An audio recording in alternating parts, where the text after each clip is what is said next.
لا الہ الا اللہ لا الہ الا اللہ توحید-sunnah.com لا الہ الا اس ویب سائٹ پر ملاحظہ فرمائیے ممتاز علماء کرام کی تقاریر، درس قرآن و حدیث، اسلامی کتب کا وسیع ذخیرہ، فرقے باطلہ سے مناظرے اور بہت کچھ۔ الا اللہ لا الہ الا اللہ وحدانية هو الله الفرد المتفرد بالفردانية هو الله العزيز المتعزز بالعزة هو الله القدير المقتدر بالقدرة هو الله الأول هو الله والآخر هو الله والظاهر هو الله والباطن هو الله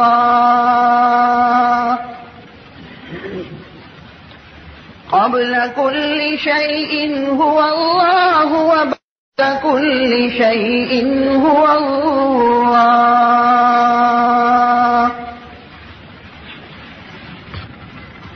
الخالق لجميع المخلوقات هو الله الرازق لجميع المرزوقات هو الله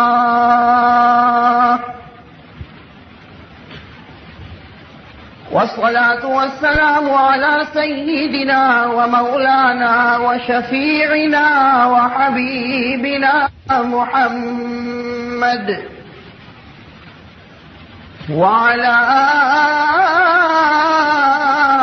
آله وصحبه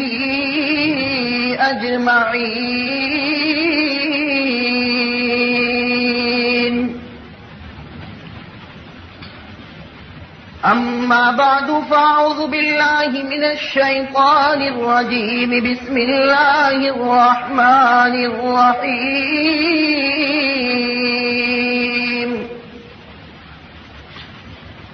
ما كان محمد أبا أحد من رجالكم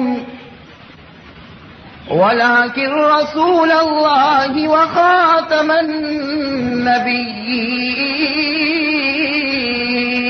النبيين وكان الله بكل شيء عليما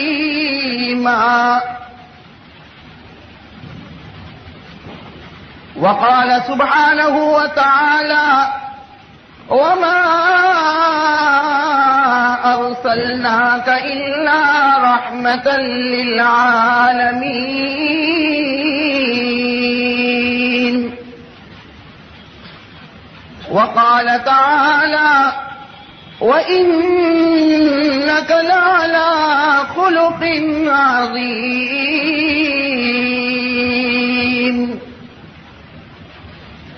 وقال رسول الله صلى الله عليه وسلم أنا محمد أنا أحمد أنا الماحي الذي يمحو الله بي الكفر أنا الحاشر الذي يحشر الناس على عقبي وأنا العاقب الذي ليس بعده نبي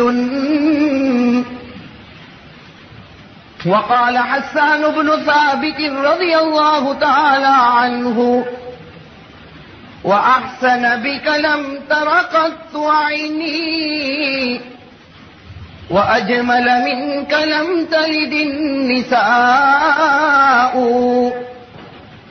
خلقت مبرأ من كل عيب كأنك قد خلقت كما تشاء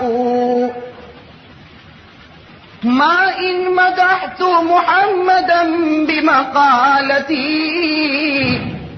ولكن مقالتي مدحت بمحمد محمدی صدق اللہ العلی العظیم وصدق رسولہ النبی الکریم. قابل صد احترام علماء کرام، بزرگان دین اور میرے عزیز ساتھیوں،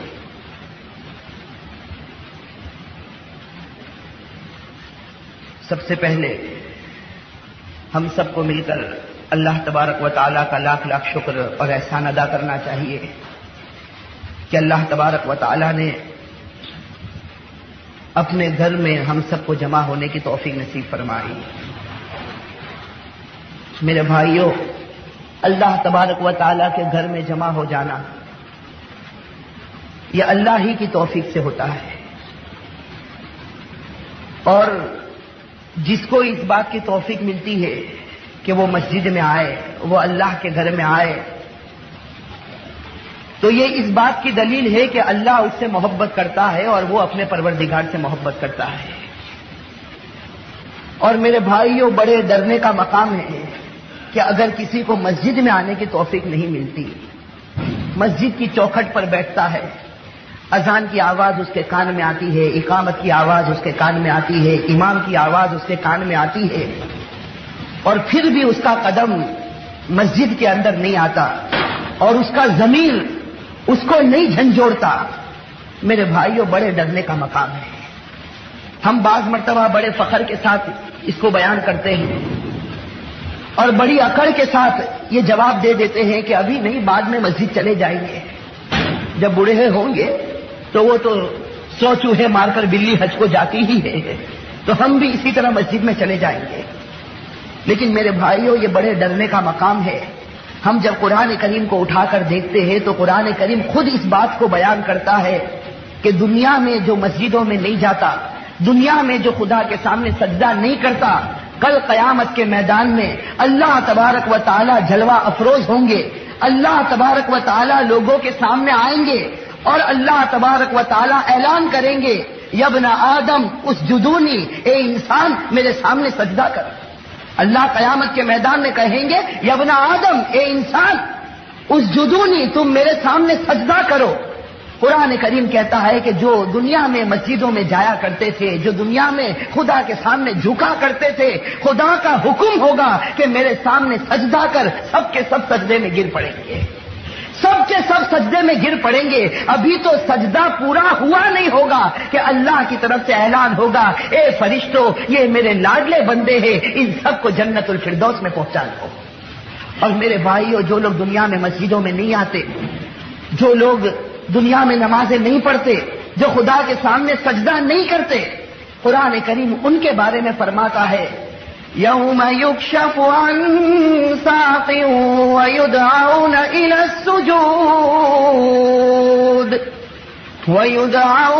السجود فلا یستطیعون. قرآن کریم ان کے بارے میں فرماتا ہے کہ اللہ تعالیٰ کہیں گے، اے میرے بندو سجدہ کرو. وہ سجدہ کرنے بھی جائیں گے، قرآن کریم کہتا ہے وہ جھکیں گے، لیکن ان کی کمر لوہے کی طرح سخت ہو جائے گی کہ جھکنے کی کوشش کریں گے، جھک نہیں پائیں گے.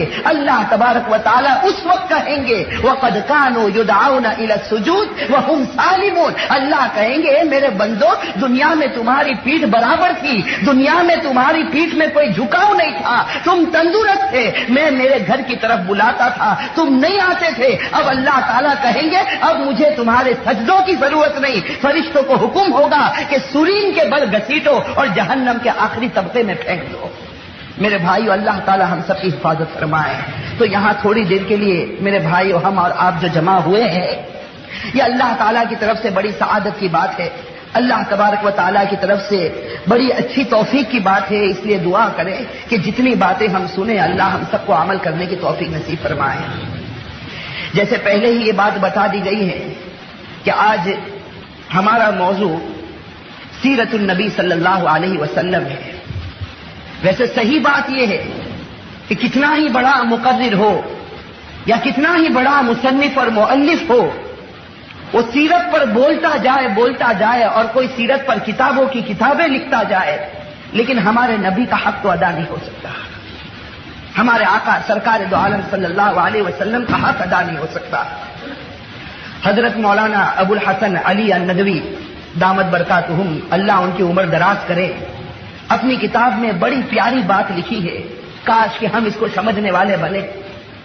حضرت اپنی کتاب میں لکھتے ہیں کہ سیرت پر کوئی کیا بولے گا اور سیرت پر کوئی کیا لکھے گا، بس اتنی بات اپنی دھیان میں بٹھا دو کہ اگر ہم سب کی کھالوں کو اکھیڑ دیا جائے، اگر ہم سب کے بدن کی کھال کو اکھیڑ دیا جائے اور جو چمڑی تیار ہو اس سے ہمارے نبی کے جوتے مبارک تیار کیے جائے، پھر بھی ہم نبی کا حق ادا نہیں کر سکتے۔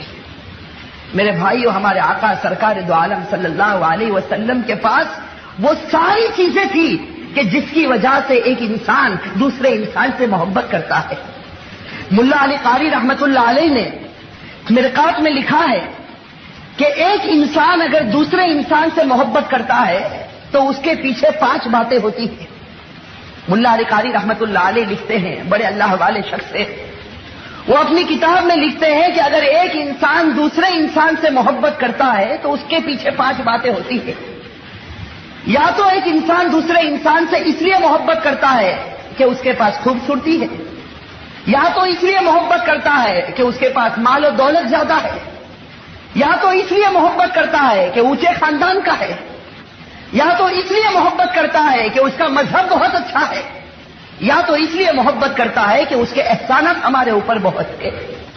آج ہماری جو آپس کی دوستیاں ہیں، ہمارے جو آپس میں تعلقات اور جو فرینڈشپ ہوتی ہے، یہ 5 حال سے خالی نہیں۔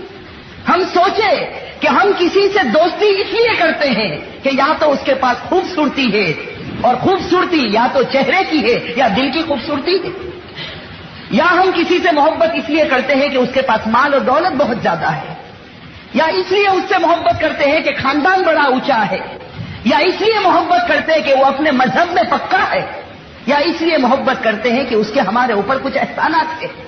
تو ملا علی قاری رحمت اللہ علیہ فرماتے ہیں کہ جب بھی محبت ہوئی ہے اس دنیا کے اندر تو 5 وجہ میں سے کوئی ایک وجہ ہوتی ہے جس کی وجہ سے ایک انسان دوسرے انسان سے محبت کرتا ہے۔ 5 وجوہات میں سے کوئی ایک وجہ آ جاتی ہے جس کی وجہ سے ایک انسان دوسرے انسان سے محبت کرتا۔ لیکن میرے بھائیوں، سوچو، ہمارے آقا سرکار دو عالم صلی اللہ علیہ وسلم کی سیرت کا جب ہم مطالعہ کرتے اور ان کی سیرت کو اٹھا کر دیکھتے تو معلوم ہوتا کہ ہمارے نبی میں 5 چیزیں پائی جاتی ہے، اور ایسی پائی جاتی ہے کہ دنیا کا کوئی انسان ہمارے نبی کا ان 5 چیز میں مقابلہ نہیں کر سکتا ہے۔ اگر کسی کے پاس ایک چیز ہوتی ہے تو ہم اس سے محبت کرتے ہیں، اگر کسی کے پاس صرف خوبصورتی ہے تو ہمارا دل للچانے لگتا، اگر کسی کے پاس صرف مال اور دولت ہے تو ہمارا دل اس کی طرف جھک جاتا۔ ارے میرے بھائیوں، ہمارے نبی کے پاس 5 چیزیں موجود ہیں اور اکمل درجے میں موجود ہے جن کا کوئی مقابلہ نہیں کر سکتا۔ تو اب میرے بھائیوں، ہم خود سوچے کہ اگر محبت کرنے کا ہم کو حق ہے تو ہم ہمارے آقا سرکار دو عالم صلی اللہ علیہ وسلم کے ساتھ محبت کریں۔ میرے بھائیوں، اس دل میں اگر کسی کو بٹھانے کا حق ہے تو ہم ہمارے آقا سرکار دو عالم صلی اللہ علیہ وسلم کی محبت کو بٹھائے۔ اگر آپ کو دیکھنا ہے، سیرت کو کھولنا ہے تو سنو میرے بھائیوں، ہمارے نبی کے پاس جو خوبصورتی تھی ویسی خوبصورتی نہ تو کسی کو ملی ہے اور نہ قیامت تک ایسا خوبصورت انسان پیدا ہوگا۔ ہمارے نبی صلی اللہ علیہ وسلم کی خوبصورتی کا عالم یہ تھا۔ حضرت براء ابن عازب رضی اللہ تعالی عنہ فرماتے ہیں، حضرت براء ابن عازب رحمت اللہ رضی اللہ تعالی عنہ فرماتے ہیں کہ ایک رات آسمان پر 14ویں رات کا چاند چمک رہا تھا۔ حضرت براء ابن عازب رضی اللہ تعالی عنہ فرماتے ہیں کہ ایک رات میں اپنے دوستوں کے ساتھ بیٹھا تھا اور آسمان پر 14ویں رات کا چاند چمک رہا تھا۔ حضرت براء ابن عازب فرماتے ہیں ہم دوست آپس میں بات کر رہے تھے اور چاند کی تعریف کر رہے تھے کہ تھوڑی دیر میں ہم نے دیکھا کہ ہمارے آقا سرکار دو عالم صلی اللہ علیہ وسلم کا وہاں سے گزر ہوا۔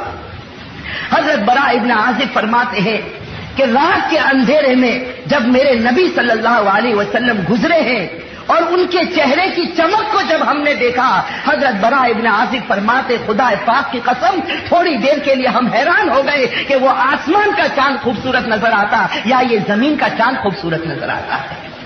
حضرت برا ابن عازب فرماتے ہیں کہ بہت دیر تک ہم آپس میں سوچتے رہے.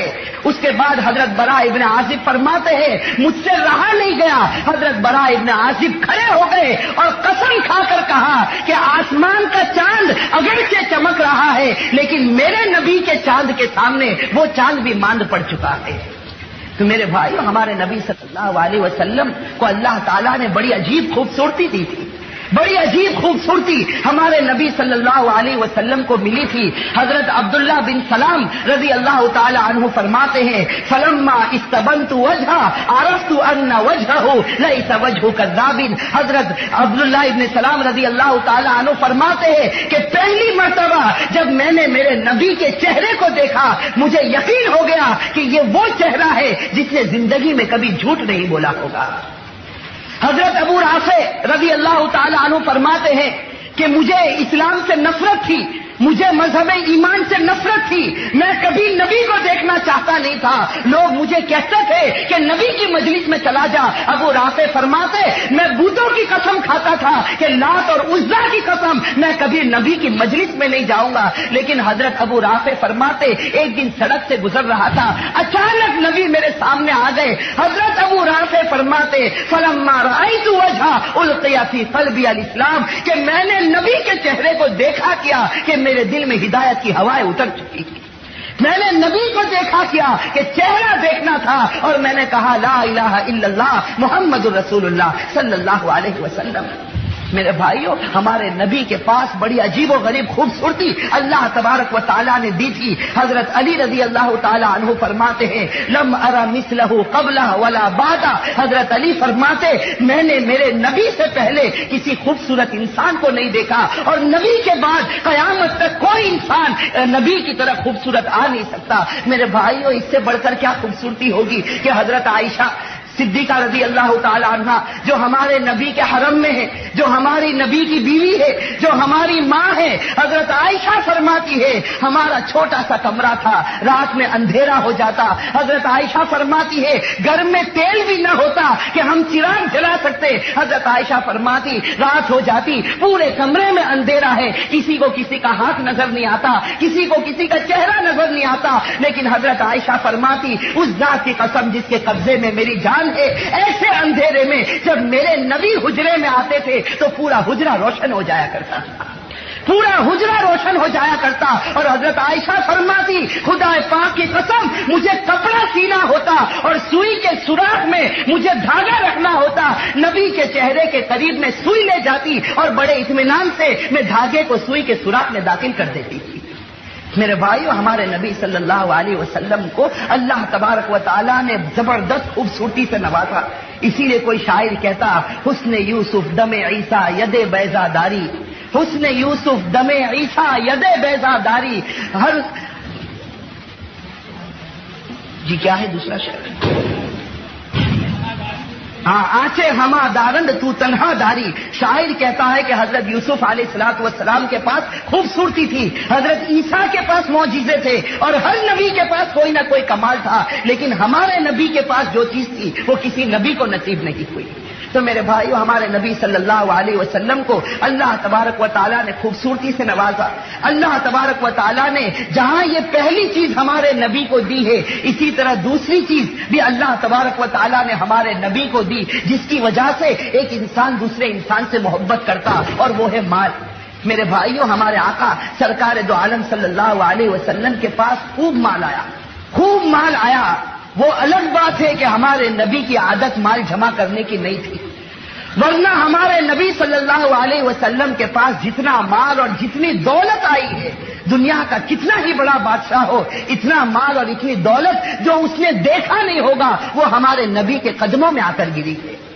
ارے میرے بھائیو، اس سے بڑھ کر کیا دولت ہو سکتی کہ ہمارے نبی صلی اللہ علیہ وسلم کو اللہ کی طرف سے حکم آتا، اللہ کی طرف سے حکم آتا ہے کہ اے میرے نبی، اگر تو چاہے تو یہ احد پہاڑ تیرے لیے سونے کا بنا دیا جائے.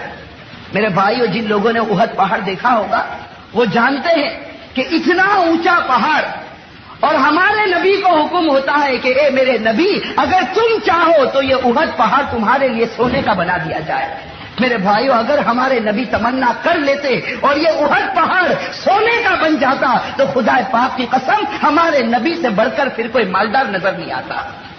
ہمارے نبی کو حکم ہوتا ہے کہ اے نبی، غم کرنے کی ضرورت نہیں، فکر کرنے کی ضرورت نہیں، اگر تو چاہے تو یہ احد پہاڑ تیرے لیے سونے کا بنا دیا جائے۔ میرے بھائیوں، روایت میں ہمارے نبی نے کتنا پیارا جواب دیا، ہمارے نبی صلی اللہ علیہ وسلم نے کتنا پیارا جواب دیا، دونوں ہاتھوں کو آسمان کی طرف اٹھا کر کہا، اے اللہ، میں کبھی نہیں چاہتا کہ احد پہاڑ میرے لیے سونے کا بنایا جائے، اللہ، میں کبھی نہیں چاہتا کہ اتنی دولت میرے قدموں میں آ کر گرے، میں تو اللہ صرف اتنا چاہتا ہوں کہ ایک دن مجھے روزی ملے تو ایک دن مجھے فقر و فاقہ کرنا پڑے، ایک دن مجھے روزی ملے اور ایک دن مجھے فقر و فاقہ کرنا پڑے۔ جس دن روزی ملے گی اللہ میں تیرا شکر ادا کروں گا، جس دن مجھے فقر و فاقہ کرنا پڑے گا اس دن میں صبر کروں گا، صبر کر کے میری امت کے غریبوں کو سبق سکھاؤں گا اور شکر کر کے میری امت کے مالداروں کو سبق سکھاؤں گا۔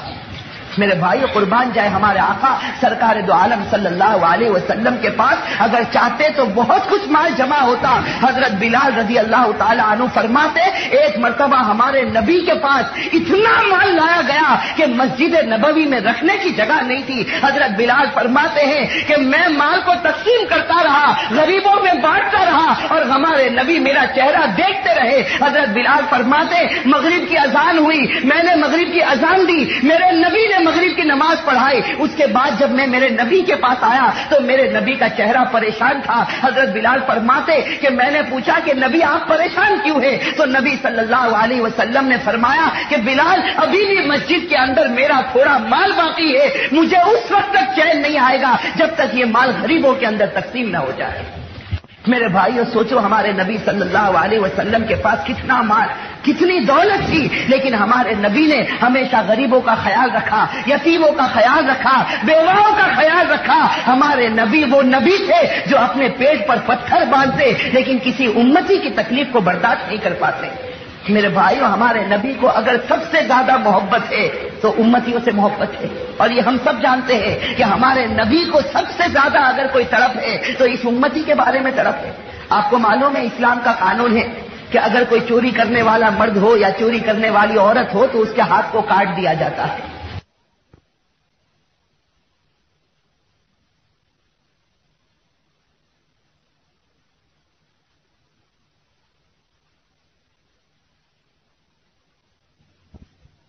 ہم سب جانتے ہیں قرآن کریم میں فرمایا والسارق والسارقۃ فاقطعوا ایدیہما، کہ چوری کرنے والا مرد ہوگا یا عورت ہوگی اس کے ہاتھ کو کاٹ دیا جائے گا۔ ایک روایت آپ کو بتاؤ، ہمارے نبی صلی اللہ علیہ وسلم کے سامنے ایک صحابی کو لایا گیا تھا جن سے چوری کا عمل ہو گیا تھا، ایک صحابی کو لایا گیا جن سے چوری کا عمل ہو گیا۔ تحقیق کرنے کے بعد پتا چلا کہ بھائی چوری ہوئی ہے اور چوری ثابت ہو گئی۔ ہمارے نبی نے حکم دیا کہ ان کا ہاتھ کاٹ دیا جائے، چنانچہ وہ صحابی کو میدان میں کھڑا کیا گیا، سارے صحابہ موجود ہیں، ہمارے نبی ایک کنارے پر کھڑے ہیں، وہ صحابی کا ہاتھ کٹتا ہے اور یہاں ہمارے نبی کی آنکھوں سے آنسو جاری ہوتے ہیں، یہاں ہمارے نبی کی آنکھوں سے آنسو جاری ہوتے۔ حضرت خالد ابن ولید رضی اللہ تعالی عنہ وہاں موجود ہے، جب ہمارے نبی کے چہرے کو دیکھتے کہ ہمارے نبی تو رو رہے، خالد ابن ولید قریب میں آ کر کہتے ہیں کہ نبی تمہیں رونا آتا، وہ گنہگار تھا، اس نے چوری کی تھی، اس کے ہاتھ کو کاٹ دیا گیا، اس میں آج کو رونے کی کیا ضرورت ہے؟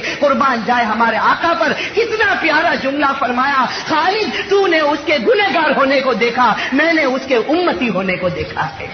تو نے یہ دیکھا کہ اس نے گناہ کیا، میں نے یہ دیکھا کہ وہ میرا امتی ہے۔ آج دنیا میں اس کا ہاتھ کاٹا گیا، مجھ سے برداشت نہیں ہوا۔ میرے بھائیوں بتاؤ، جب کسی امتی کے بارے میں جہنم کا فیصلہ ہوگا تو ہمارے نبی کو کیسے برداشت ہوگا؟ میرے بھائیوں، ہمارے نبی صلی اللہ علیہ وسلم یہ وہ شخص ہے کہ اگر ہمیں محبت کرنی ہوتی تو ہم اسی سے محبت کرتے، جن کو اللہ نے خوبصورتی بھی دی، جن کو اللہ تعالیٰ نے مال بھی دیا۔ اور میرے بھائیوں، تیسری چیز جو ہمارے نبی صلی اللہ علیہ وسلم کے پاس تھی وہ مذہب تھا، وہ دین تھا۔ ہمارے نبی صلی اللہ علیہ وسلم جو مذہب لے کر آئے، جو دین لے کر آئے، میرے بھائیوں اس سے بڑھ کر کوئی دین نہیں ہو سکتا، اس سے بڑھ کر کوئی مذہب نہیں ہو سکتا۔ خود اللہ تعالیٰ نے کلام پاک میں فرما دیا ان الدین عند اللہ الاسلام، اللہ نے کلام پاک میں اعلان کر دیا کہ اگر کوئی مذہب سچا ہے، اگر کوئی مذہب پکا ہے تو وہ مذہب اسلام ہے۔ اسی طرح اللہ نے کلام پاک میں دوسری جگہ فرمایا وَمَن يَبْتَغِ غَيْرَ الْإِسْلَامِ دِينًا فَلَن يُقْبَلَ مِنْهُ، اللہ نے فرما دیا کہ مذہب اسلام کے علاوہ کسی بھی مذہب میں جاؤ گے مارے جاؤ گے، نہ دنیا میں قبول ہوگا نہ آخرت میں قبول ہوگا۔ تو میرے بھائیو، ہمارے نبی صلی اللہ علیہ وسلم جو دین لے کر آئے وہ بھی سب سے بڑا پکا۔ ہمارے نبی کے پاس مال بھی موجود، ہمارے نبی کے پاس خوبصورتی بھی موجود، ہمارے نبی کے پاس جاہ و جلال بھی موجود، اور اگر خاندان دیکھو تو ہمارے نبی جس خاندان کے تھے وہ سب سے اونچا خاندان ہے۔ ہم سب جانتے ہیں کہ ہمارے نبی جس خاندان سے تعلق رکھتے ہیں وہ قریشی خاندان ہے، اور قریشی خاندان یہ عرب کا سب سے بڑا اور سب سے زیادہ اونچے درجے کا خاندان، اور اس کو قریشی اسی لیے کہا جاتا ہے اس لیے کہ قریش کے معنی لغت میں آتے ہی ہے اس بڑی مچھلی کو کہتے ہیں جو ساری چھوٹی مچھلیوں کو نگل لے۔ قریش اصل میں اسی مچھلی کو کہا جاتا جو بڑی مچھلی ہو اور ساری چھوٹی مچھلیوں کو نگل لے، اور ہمارے نبی کے خاندان کو قریش اسی بنیاد پر کہا جاتا کہ یہ وہ اونچا خاندان ہے کہ سارے نیچے خاندان ان کے ماتحت ہے۔ یہ سب سے اونچا خاندان ہے جو ہمارے نبی صلی اللہ علیہ وسلم کا خاندان جس کو قریش کہا جاتا۔ تو میرے بھائیو، ہمارے نبی کے پاس خاندان بھی بہت اونچا، اور آخری جو چیز ہے کہ کوئی انسان کسی سے اس لیے محبت کرے کہ اس کے احسانات بہت ہو، تو میرے بھائیو ہمارے نبی کے ہم پر جتنے احسانات ہیں اس کو کوئی شمار بھی نہیں کر سکتا، اس کو کوئی گن بھی نہیں سکتا کہ ہمارے نبی صلی اللہ علیہ وسلم کے کتنے احسانات ہیں۔ ہمارے نبی صلی اللہ علیہ وسلم کے اتنے احسانات میرے بھائیوں ہمارے اوپر ہے۔ ایک روایت سے اس کا انداز ہوگا، ایک روایت ہے کہ جب قیامت کا میدان قائم ہوگا تو اللہ تبارک و تعالی اپنے عرش کے اوپر جلوہ افروز ہوں گے، اللہ تبارک و تعالی اپنے عرش کے اوپر جلوہ افروز ہوں گے، اور روایت میں ہے کہ اللہ کے عرش کے قریب بڑے اونچے اونچے خوبصورت ممبر لگے ہوں گے، اور ہر ممبر کے اوپر ایک نبی بیٹھا ہوگا، ہر ممبر کے اوپر ایک نبی بیٹھا ہوگا، اور اللہ تبارک و تعالیٰ اپنے عرش کے اوپر جلوہ افروز ہوں گے۔ روایت میں ہے کہ سارے ممبروں کے اوپر ہر نبی بیٹھا ہوگا، لیکن اللہ کے عرش کے قریب جو سب سے اونچا ممبر ہوگا وہ ممبر خالی ہوگا، اس پر کوئی نظر نہیں آئے گا۔ روایت میں ہے کہ قیامت کا میدان قائم ہو جائے گا، حساب کتاب شروع ہوگا۔ حضرت ابراہیم علیہ السلام اس وقت ہمت کریں گے اور اللہ تبارک و تعالیٰ سے کہیں گے کہ اللہ تو عرش کے اوپر جلوہ افروز ہو گیا، اے اللہ ہر نبی اپنے اپنے ممبر کے اوپر بیٹھ گیا، لیکن تیرے عرش کے قریب جو ممبر ہے، جو سب سے اونچا ممبر ہے، یہ ہمیں خالی کیوں نظر آتا ہے؟ اس وقت اللہ تبارک و تعالیٰ کہیں گے اے ابراہیم تجھے نہیں معلوم یہ میرے آخری نبی محمد الرسول اللہ صلی اللہ علیہ وسلم کا ممبر ہے، یہ میرے آخری نبی محمد الرسول اللہ صلی اللہ علیہ وسلم کا ممبر ہے۔ اس وقت حضرت ابراہیم پوچھیں گے کہ تیرے آخری نبی نظر کیوں نہیں آتے؟ اللہ تعالیٰ کہیں گے اس نبی نے مجھ سے وعدہ کیا ہے کہ جب تک میرا ہر امتی جنت میں نہیں جائے گا وہاں تک میں چین اور سکون کے ساتھ ممبر پر نہیں بیٹھوں گا۔ میرے بھائیو سوچو ہمارے نبی صلی اللہ علیہ وسلم کے ہمارے اوپر احسانات، سوچو اتنے احسان ہیں میرے بھائیو ہمارے نبی صلی اللہ علیہ وسلم کے کہ ان احسان کو کوئی شمار نہیں کر سکتا۔ ہمارے نبی صلی اللہ علیہ وسلم نے ہمارے ساتھ میں بہت محبتیں کی، وہ ہمارے واسطے بہت روئے میرے بھائیو، وہ راتوں کو ہمارے واسطے بہت تڑپے۔ بخاری شریف کی روایت ہے، بخاری شریف کی روایت ہے، حضرت ابو طلحہ رضی اللہ تعالی عنہ فرماتے ہیں کہ جس وقت صحابہ کرام خندق کھود رہے تھے، حضرت ابو طلحہ رضی اللہ تعالی عنہ فرماتے ہیں کہ جس وقت صحابہ کرام خندق کھود رہے تھے ہر صحابی کو بھوک لگی تھی، ہر صحابی بے چین تھا، کئی دن ہو گئے کسی صحابی کو کھانے کو کچھ ملا نہیں تھا۔ حضرت ابو طلحہ فرماتے شکونا الی رسول اللہ صلی اللہ علیہ وسلم الجوع، ہم نے ہمارے نبی کو آ کر شکایت کی کہ اللہ کے رسول ہم بھوکے ہیں، اللہ کے رسول کئی دن ہو گئے ہمیں کھانا نہیں ملا۔ حضرت ابو طلحہ فرماتے ہیں ورفعنا عن بطوننا عن حجر، ابو طلحہ فرماتے ہیں کہ ہم سب صحابی آتے ہمارے نبی کو بھوک کی شکایت کرتے، اور جب ہم نبی کو دیکھتے کہ نبی کوئی جواب نہیں دیتے، صحابہ کرام فرماتے ہم اپنی پیٹ سے چادر کو اٹھاتے تو ہم سب صحابہ کے پیٹ پر ایک ایک پتھر بندھے ہوئے تھے۔ ہم سب صحابہ کے پیٹ پر ایک ایک پتھر بندھے ہوئے تھے. حضرت ابو طلحہ رضی اللہ تعالیٰ عنہ فرماتے قربان جائے ہمارے آقا سرکار دو عالم صلی اللہ علیہ وسلم پر ہمارے نبی نے ہر صحابی کی شکایت کو سنا, ہر صحابی کے پیٹ پر ایک ایک پتھر کو دیکھا. ہمارے نبی نے کوئی جواب نہیں دیا, اپنا چہرہ جھکا دیا, اپنی گردن جھکا دی, اور ہمارے نبی نے اپنی چادر مبارک جب اپنے پیٹ سے اٹھائی ہے, ابو طلحہ فرماتے وہاں پیٹ پر 2 پتھر بندھے ہوئے تھے. میرے بھائیو یہ ہمارے نبی کی محبت تھی, یہ ہمارے نبی کی طرف تھی. میرے بھائی ایک روایت بتاؤ جس سے ہر مسلمان کا دل کانپنے لگتا ہے کہ مسجد نبوی کے کنارے پر ہمارے نبی صلی اللہ علیہ وسلم ایک دیوار کا ٹیک لگائے بیٹھے ہیں, آنکھوں سے آنسو جاری ہے. حضرت ابو ہریرہ رضی اللہ تعالی عنہ پہنچتے ہیں, پوچھتے ہیں ما یبکی کا یا رسول اللہ, اللہ کے رسول آپ کو رونا کیوں آتا, اللہ کے رسول آپ کیوں رو رہے ہیں. اللہ کے رسول دھاڑے مار کر روتے اور کہتے ابو ہریرہ میں کیوں نہ رو, ابھی جبرائیل میرے پاس آئے تھے اور آ کر مجھے کہا کہ اے میرے نبی آپ کی امت میں بہت سے لوگ ایسے ہوں گے جو کلمہ پڑھنے والے ہوں گے, لیکن گناہوں کی وجہ سے موت سے پہلے ان سے کلمے کی دولت چھین لی جائے گی. ہمارے نبی فرماتے مجھے رونا اس بات پر آتا ہے کہ اگر کوئی میرا امتی آیا اور اس سے کلمے کی دولت چھین لی گئی اور جہنم میں اس کے بارے میں فیصلہ ہوا تو یہ نبی کا دل اس کو کیسے برداشت کرے گا. میرے بھائیو ہمارے نبی صلی اللہ علیہ وسلم جو اس امت کے واسطے ہمیشہ بے چین رہے, جو اس امت کے واسطے ہمیشہ تڑپے ہیں, جو اس امت کے واسطے ہمیشہ روئے ہیں. حضرت عائشہ رضی اللہ تعالی عنہا فرماتی ہے کہ ایک رات میری آنکھ کھلی, میں نے اپنی آنکھ کھول کر دیکھا تو نبی بستر پر نہیں تھے. حضرت عائشہ فرماتی خود فرماتی کہ میرے دل میں عجیب عجیب خیال آنے لگا کہ کہیں ایسا نہ ہو کہ اللہ کے رسول آج میری باری پر کسی اور بیوی کے پاس چلے گئے ہوں گے. حضرت عائشہ فرماتی میں تڑپ کر بستر سے اٹھ گئی, میں نے پورے کمرے میں تلاش کیا, مجھے میرے نبی نظر نہیں آئے. حضرت عائشہ فرماتی میں گھر کے باہر نکلی, دوسری بیویوں کے کمرے کے پاس سے گزری, لیکن مجھے میرے نبی نظر نہیں آئے. حضرت عائشہ فرماتی اب میرا دل دھڑکنے لگا کہ رات میں میرا شوہر میرے پاس تھا, رات میں میرا نبی میرے پاس تھا, یہ آدھی رات کو میرا نبی کہاں چلا گیا, میرا شوہر کہاں چلا گیا. حضرت عائشہ فرماتی میں ماری ماری گھر سے نکلی, در بدر بھٹکی, یہاں تک کہ میں حضرت فاطمہ کے گھر پر پہنچی.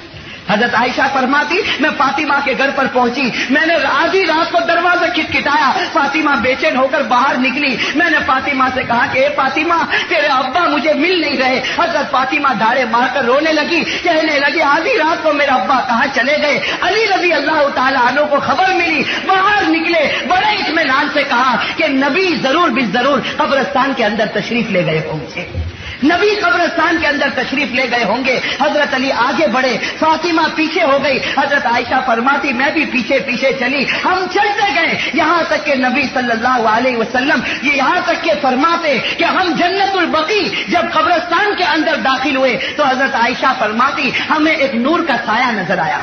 حضرت عائشہ فرماتی, حضرت فاطمہ فرماتی, حضرت علی فرماتے ہم قبرستان کے اندر داخل ہونا چاہتے, ہمیں دور ایک نور کا سایہ نظر آیا. ہم آگے بڑھے تو ہم نے دیکھا اس نور کے نیچے ہمارے نبی سجدے میں پڑے ہوئے ہیں, اس نور کے نیچے ہمارے نبی سجدے میں پڑے ہوئے. میرے بھائیو اب کان کھول کر سنو, یہ تینوں جب اندر داخل ہوتے ہیں تو آواز آتی ہے کہ ہمارے نبی رو رہے.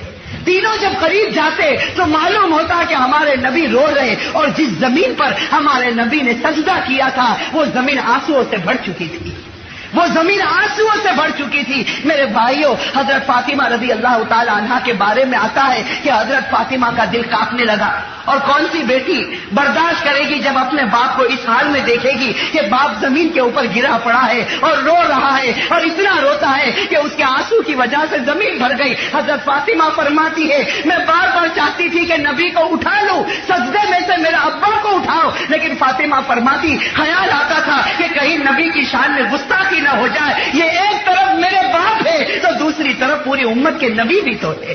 حضرت فاطمہ فرماتی میرا دل کانپنے لگا. حضرت فاطمہ فرماتی میں جانتی ہوں کہ میرے دل میں خیال آیا کہ کہیں ایسا نہ ہو کہ تیرا ابا کا اسی حال میں انتقال ہو جائے, خیال آیا کہیں ایسا نہ ہو کہ تیرا ابا کا یہ رونا آخری رونا ہو. حضرت فاطمہ فرماتی خیال آنا تھا, میں آگے بڑھی اور میں نے اپنے دونوں ہاتھوں سے نبی کو اٹھا لیا. جب نبی اٹھے ہیں اور میرا چہرہ دیکھا تو کہا فاطمہ تو نے بہت جلدی کر لی, ورنہ صبح تک میں پوری امت کو معاف کروا دیتا.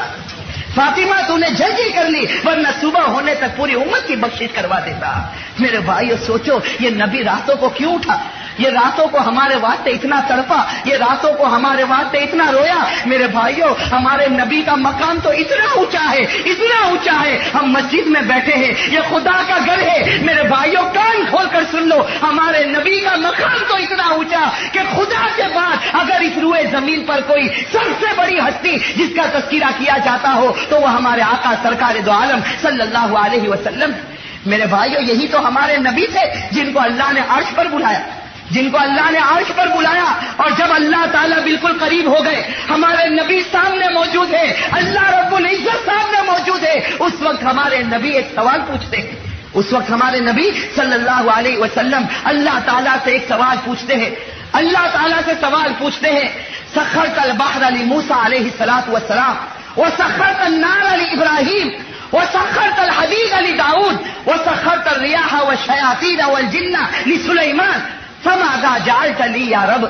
ہمارے نبی صلی اللہ علیہ وسلم عرش میں. میرے بھائیو سوچو کیسا منظر ہوگا, ایک طرف اللہ موجود, دوسری طرف نبی موجود, ایک طرف عاشق موجود, دوسری طرف معشوق موجود, ایک طرف محب موجود تو دوسری طرف اس کا حبیب موجود, دونوں کے دونوں موجود ہے. اس وقت ہمارے نبی پوچھتے ہیں کہ اے اللہ تو نے دنیا میں نبیوں کو بہت کمالات دیے. ہمارے نبی کہہ رہے کہ اے اللہ تو نے دنیا میں ہر نبی کو کوئی نہ کوئی کمال دیا. تو نے سمندر کو حکم دیا کہ وہ موسیٰ کا غلام بن جائے, تو نے آگ کو حکم دیا کہ تو ابراہیم کا غلام بن جا, تو نے پہاڑوں کو حکم دیا کہ تو داؤد کا غلام بن جا, تو نے ہواؤں کو حکم دیا کہ تم سلیمان کے غلام بن جاؤ. تو اے اللہ تو بتا تو مجھے کیا دینے والا ہے. ہمارے نبی پوچھتے کہ تو نے سب نبی کو بڑی بڑی چیزیں دی, سمندر جس پر کسی کی حکومت نہیں چلتی لیکن موسیٰ نے اس پر بھی حکومت کی, آگ جس کے اندر جلانے کی طاقت ہے لیکن ابراہیم کی حکومت آتی ہے تو وہ آگ ان کے لیے باغ بن جاتی ہے, اور وہ پہاڑ جس کو دیکھ کر انسان کا دل دھڑکنے لگتا ہے, داؤد اس پہاڑ کو لے کر جہاں چاہتے چل پڑتے تھے, اور سلیمان علیہ الصلوۃ والسلام ہواؤں کو لیتے تھے, تخت لے کر اڑ جاتے تھے اور حکومت کرتے تھے, انسانوں پر کرتے, جنات پر کرتے. ہمارے نبی فرماتے اللہ تو نے سب کو کچھ نہ کچھ دیا. فماذا جعلت لی یا رب, اے اللہ اتنا بتا تو مجھے کیا دینے والا.